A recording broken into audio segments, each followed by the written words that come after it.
Masih dalam suasana euforia, gembira sekaligus bangga karena tim nasional Indonesia mampu mengalahkan Filipina dengan skor 2-0 dan yang lebih penting lagi adalah mampu lolos putaran 3 kualifikasi Piala Dunia.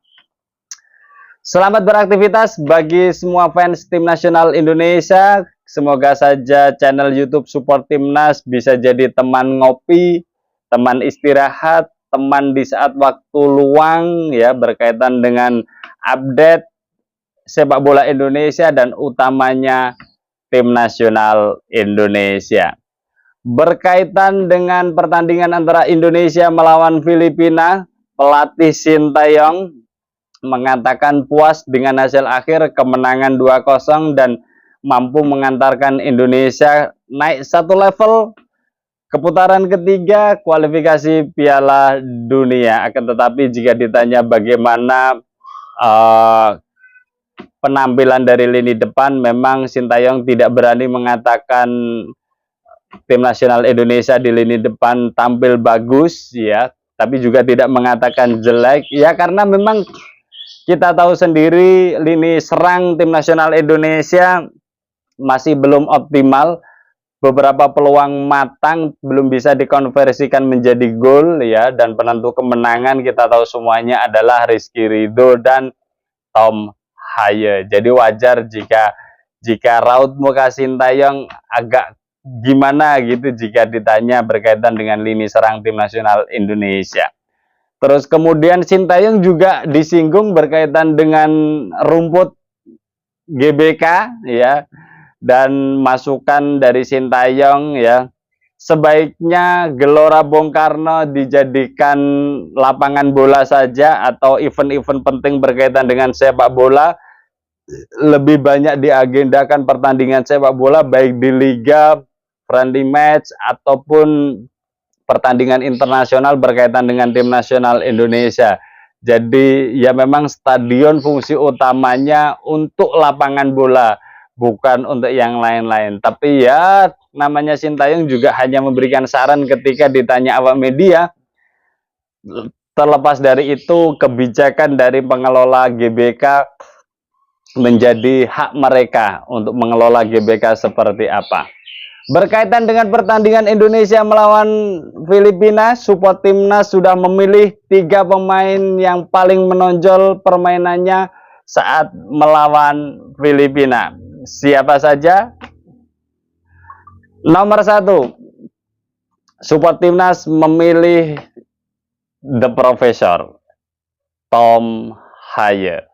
Ya, kita bisa melihat bagaimana permainan Tom Haye ya, bisa tampil 90 menit. Ya, bisa jadi sudah adaptasi selama berapa ya? 2 minggu ya di Indonesia. Jadi mungkin sudah agak adaptasi dengan cuaca panas, udara kering ya, yang pada pertandingan pertama tampil agak ngos-ngosan. Di babak kedua kali ini Tom Haye memperlihatkan kepada kita semuanya bahwa dia belum habis fisiknya dan masih layak menjadi pemain utama ya bagi tim nasional Indonesia.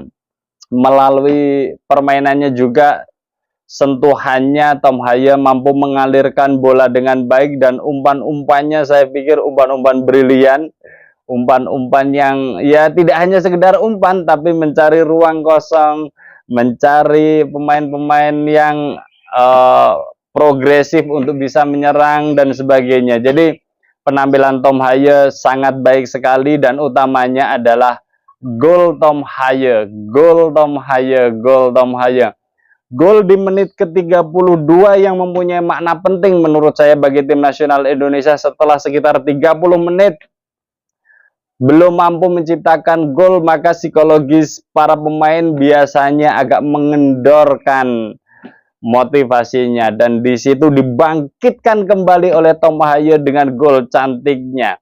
Gol memakai kaki dalam yang menjadi gaya khas Tom Haye, memakai kaki dalam tapi aliran bolanya cepat. Ini menarik ini ya. Aliran bolanya cepat dan lengkungannya itu cepat sekali, sehingga penjaga gawang Filipina tidak merespon, bahkan hanya diam saja melihat bola masuk ke gawang Filipina. Dan ya, dari situ kita bisa lihat salah satu pertunjukan dari Tom Haye tersaji pada pertandingan Indonesia melawan Filipina.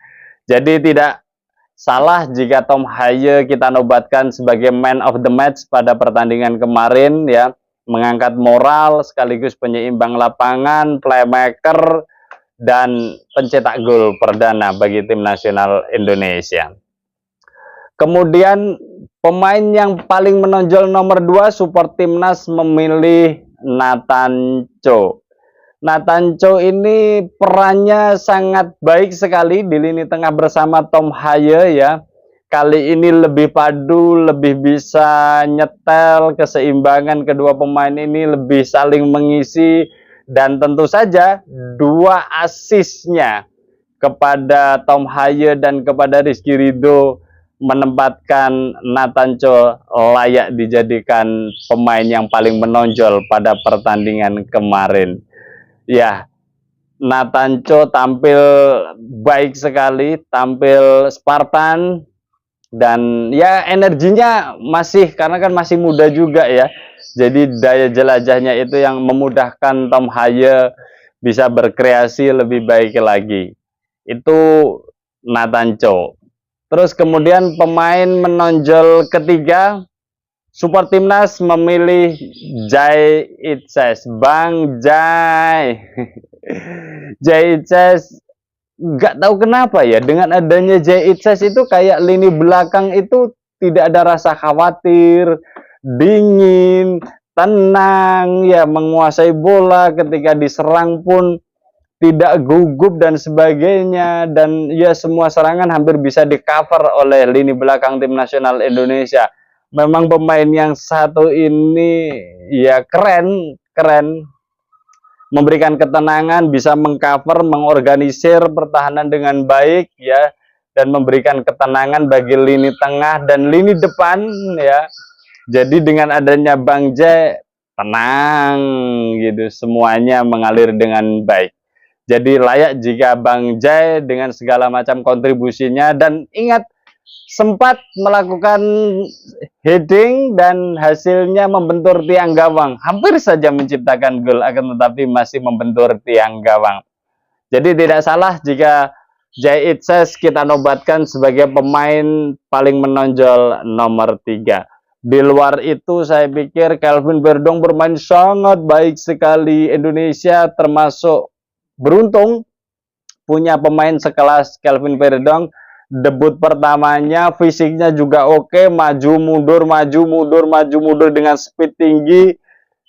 Terus kemudian yang paling luar biasa sebenarnya crossingnya.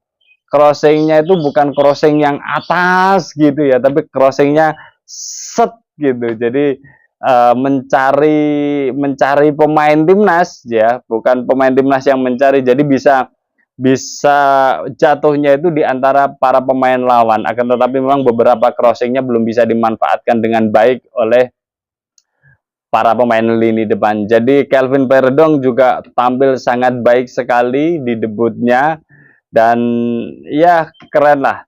Jadi di lini kiri, ya, lini kiri saya pikir sudah keren, sudah ada Kelvin Verdong, sudah ada Sain Patinama, Arhan. 3 pemain ini bisa saling mengisi, ya, tergantung lawan yang akan dilawan, ya, pada round ketiga kualifikasi Piala Dunia. Terus kemudian Rizky Ridho juga dengan segala macam ketenangannya dan tampil konsisten dan selalu menjadi pilihan pelatih Sintayong bersama Marcelino. Saya pikir Sintayong juga ingin menunjukkan bahwa pemain lokal dalam tanda kutip mampu bersaing karena dia punya kualitas. Itu yang mungkin pesan yang ingin disampaikan Sintayong, dan Rizky Ridho membuktikan dengan segala macam kontribusinya bersama tim nasional Indonesia. Hingga saat ini Rizky Ridho layak menjadi starting 11 tampil dimanapun, tampil kapanpun, dan tampil lawan siapapun, Rizky Ridho menjadi pilihan utama bagi Sintayong. Ya, di luar itu saya pikir semua pemain sangat tampil baik sekali ya.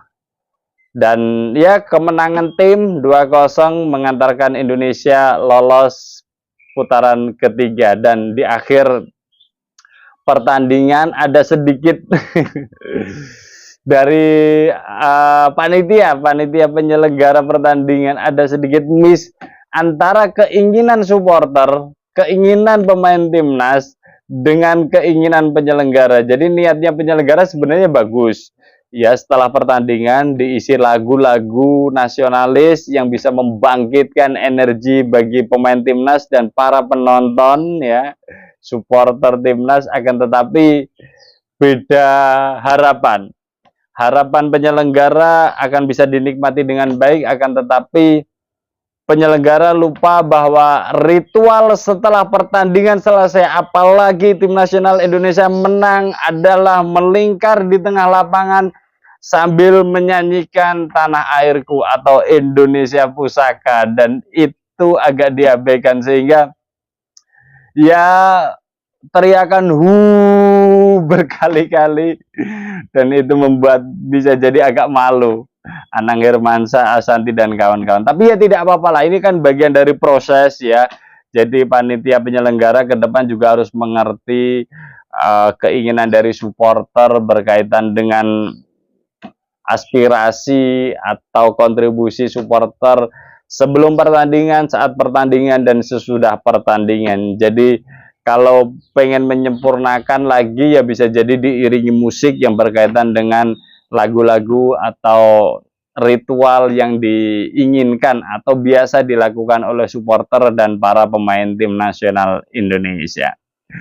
Ya, tim nasional Indonesia hari ini sudah lolos, dan menarik, tim nasional Indonesia satu-satunya negara yang lolos ke putaran ketiga dari Asia Tenggara.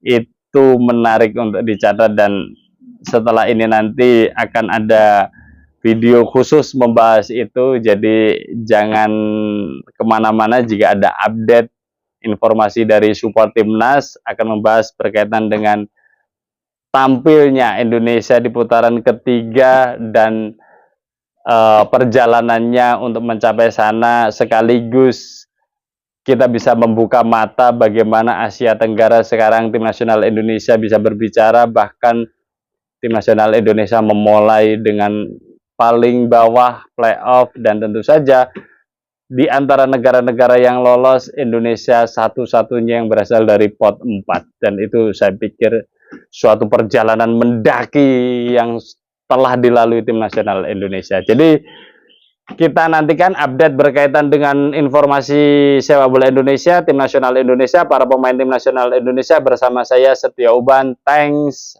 for watching.